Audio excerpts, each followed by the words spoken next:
Voltamos aqui pela TV Horizonte. Eu quero, antes de conversar com o nosso doutor Rômulo, dizer a vocês o seguinte: olha, aquele desconforto, aquela irritação, tudo provocado pela prisão de ventre, pare de sofrer. Pílulas Imescard, mais de 80 anos de experiência no mercado, no tratamento das hemorroidas. Se persistirem os sintomas, o médico deverá ser consultado. Inclusive, tem a pomada Imescard também. Tá legal? Doutor Rômulo Mendes, bom dia. Bom dia, Cê. Tudo bem? Tudo bem? Tudo ótimo. Pois é, vamos falar sobre sucessão, ou mais popularmente conhecido como herança. Herança, motivo de relevantes brigas no judiciário. Pois é, tem gente que o pai não morreu, a mãe não morreu, e o cara já está pensando na herança, não é? Exatamente. Não? E é bom lembrar que não existe herança de pessoa viva, as pessoas precisam entender isso.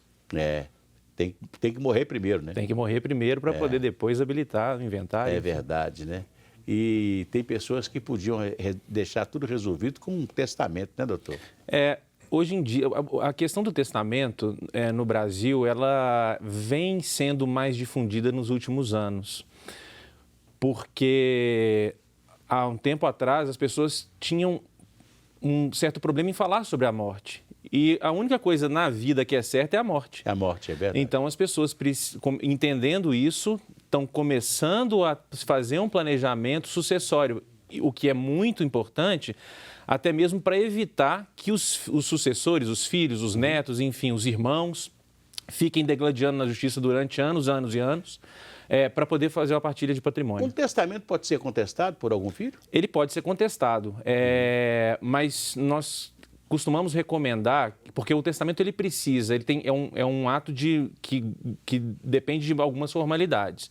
E existem vários tipos de testamento. Os mais comuns são o testamento público, que é feito no cartório, e o testamento particular, que é feito num pedaço de papel, chamando as testemunhas, a pessoa lê em voz alta.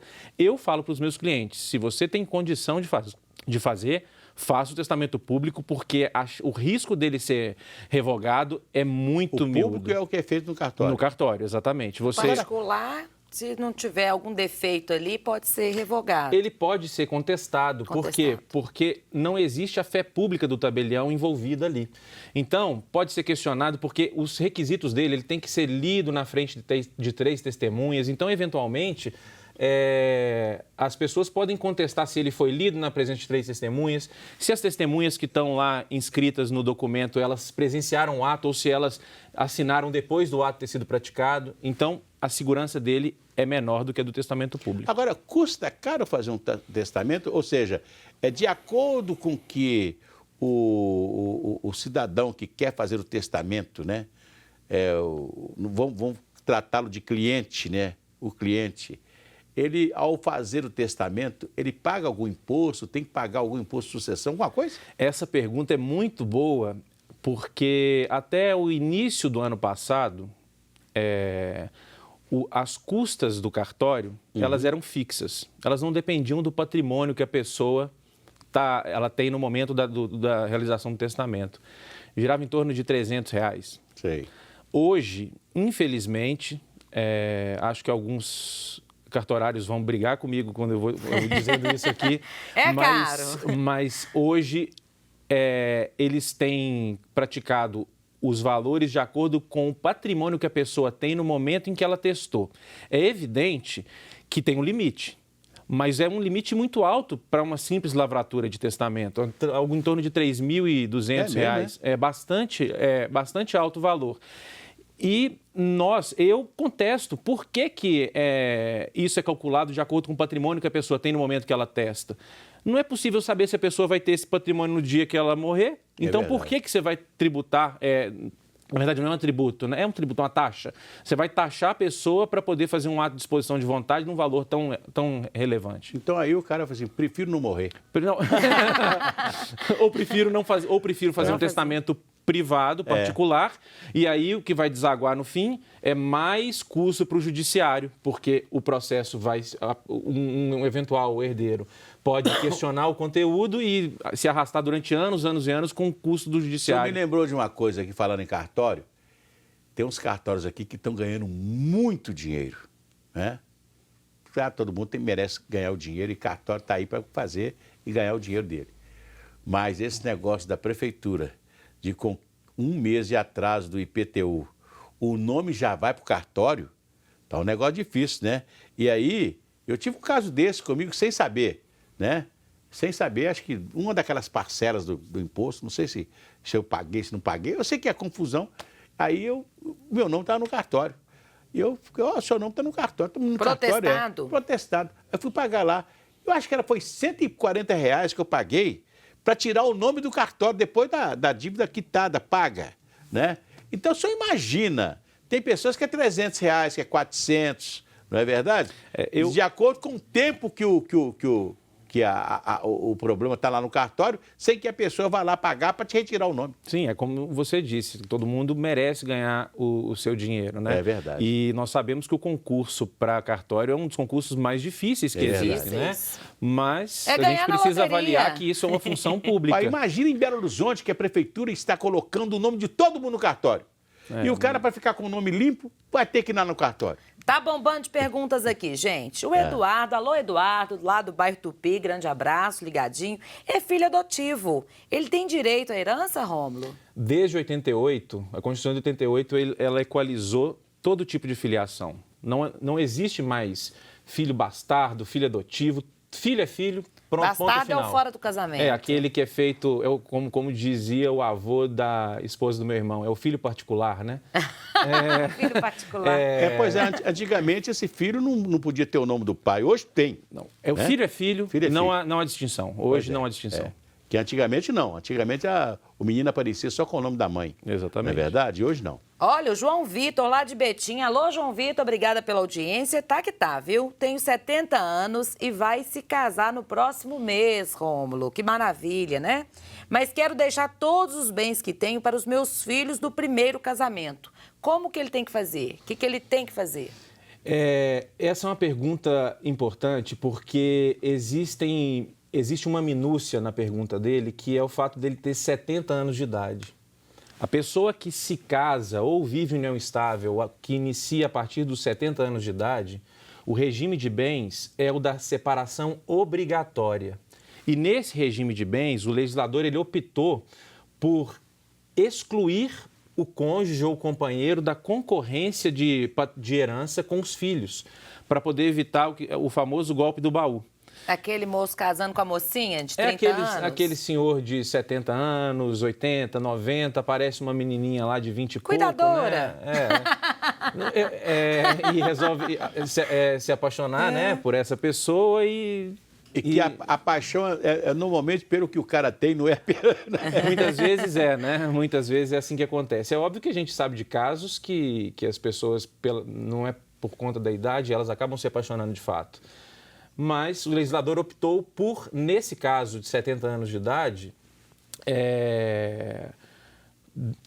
não colocar o cônjuge ou companheiro como concorrente na herança. Então, se ele simplesmente casar com essa pessoa, por amor mesmo, estável, ela não vai concorrer com os filhos.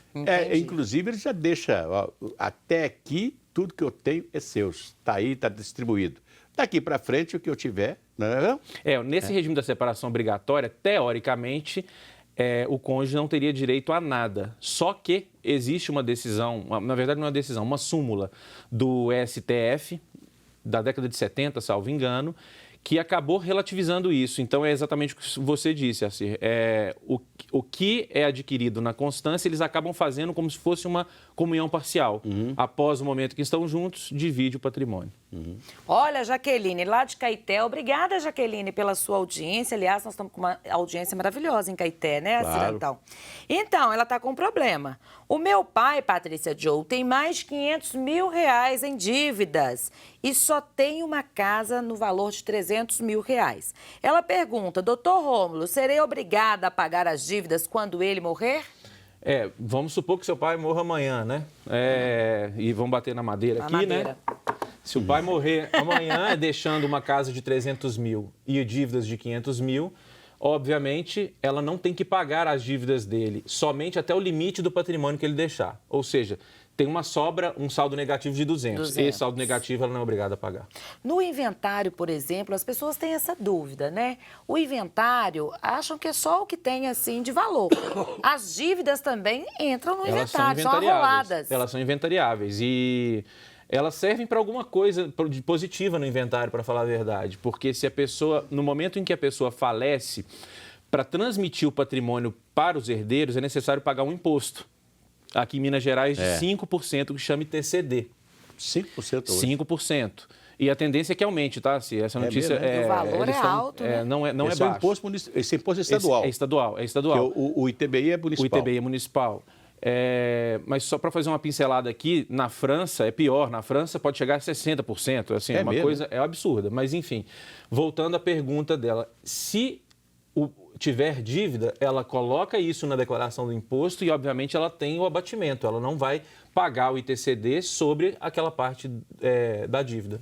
É muito boa a pergunta. E só para dela. poder concluir, além disso, também pode ser abatido na declaração do ITCD as despesas do funeral do falecido. Então, também, isso aí é muito importante. Isso ajuda bastante as pessoas no momento do pagamento. Então, vamos supor, gastou ali uns 10 mil, 5 a 10 mil para fazer o enterro. Não, aí, sobre aquilo, não tem incidência tributária. Se o pai tinha 20, vamos colocar aqui que ele tinha 100 mil reais e gastou-se 10 mil reais nos funerais, a tributação vai ser sobre 90 e não sobre os 100 que ele tinha. Muito bom isso, Beleza. né? Mais perguntas aí, Mais Patrícia? perguntas, tá bombando a Cirantão. O Gilberto, do Alípio de Melo, grande abraço. Ele é viúvo há 10 anos. E o pai da minha ex-mulher acabou de morrer, Rômulo, o sogro dele, né? Tem o direito à herança dele? Não tem. Tá de olho na herança do sogro? Não tem, porque a herança ela é transmitida no momento do falecimento de quem deixa o patrimônio. E no momento que o sogro faleceu, ele não era casado, ele era viúvo. Então não existe a relação. Só os netos vão ter direito. Nesse caso, os netos vão ter direito. Se ele tiver filhos, os filhos dele vão participar da herança do sogro em substituição à mãe dos meninos. E quando uma pessoa morre sem deixar filhos, doutor Rômulo, para onde que vai essa herança? A ordem de vocação hereditária do Código Civil é a seguinte: descendentes, ou seja, filhos, netos, não, os irmãos estão lá longe. Filhos, netos em concorrência com o cônjuge ou companheiro. Isso quando o cara é casado, deixou o herdeiro. Isso, não, mas pode não ser casado, pode ter um filho, simplesmente. Mas, então, a ordem é descendentes em concorrência com o cônjuge sobrevivente, uma novidade que o STF também nos trouxe no ano passado, início de 2017, aliás, que companheiro também equiparado, ou seja, vive união estável, é equiparado ao cônjuge, uma pessoa casada no papel. Então, se o regime não for da separação obrigatória, como eu disse no início, descendentes com cônjuge ou companheiro sobrevivente. Se não tiver descendentes, ascendentes em concorrência com o cônjuge. Que é o pai, a mãe, né? Exatamente, avô. E em terceiro, cônjuge sozinho. Somente a partir disso vem os irmãos. Pois é, por exemplo, um sujeito que é solteirão, não tinha ninguém na vida, né? Mas tinha um patrimônio. Quando ele morre, o patrimônio vai... Os primeiros sucessores são os irmãos. Se os pais não estiverem vivos, são os irmãos. Mas os irmãos... E os herdeiros dos irmãos? Os filhos dos irmãos também chegam até lá, chegam aos filhos dos irmãos. Então, o que acontece? Só que os irmãos, diferente de cônjuge, companheiro, descendentes e ascendentes, os irmãos não são herdeiros necessários. O que são herdeiros necessários? É um conjunto de pessoas que não pode ser excluído 100% da herança. Tem algumas heranças que elas ficam assim, eternas da discussão. Por exemplo, Barão de Cocais até hoje se discute a herança que ele deixou.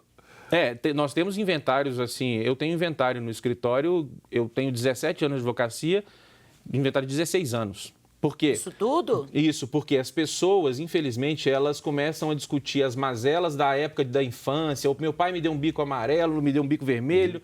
E aí começam a questionar as questões dos sentimentos ruins que elas vêm carregando ao longo da vida e joga tudo no inventário. Aí faz o inventário com uma coisa bastante objetiva, virar aquele problemão de tantos anos. É verdade. Eu só queria concluir uma coisa aqui, Assir. Rapidamente. Rapidinho. Sobre a questão do herdeiro necessário. os irmãos, eles não precisam necessariamente constar como herdeiros. Então, quer dizer, se eu tiver uma fortuna e só tiver um irmão, eu posso fazer um testamento e deixar, se eu quiser, para a igreja, por exemplo, ou para qualquer outra pessoa. É verdade. Gente, olha, eu quero dizer que a Metropax faz uma festa no dia 14 agora para os pais. Faça o seu plano lá. 0800 726 0140. Doutor Rômulo, muito obrigado. Eu que agradeço. Pela sua presença. Patrícia Joe, muito obrigado. Gratidão, né? e alegria, gente. Pois é, e a gente volta amanhã aqui pela TV Horizonte. Um abraço e até lá.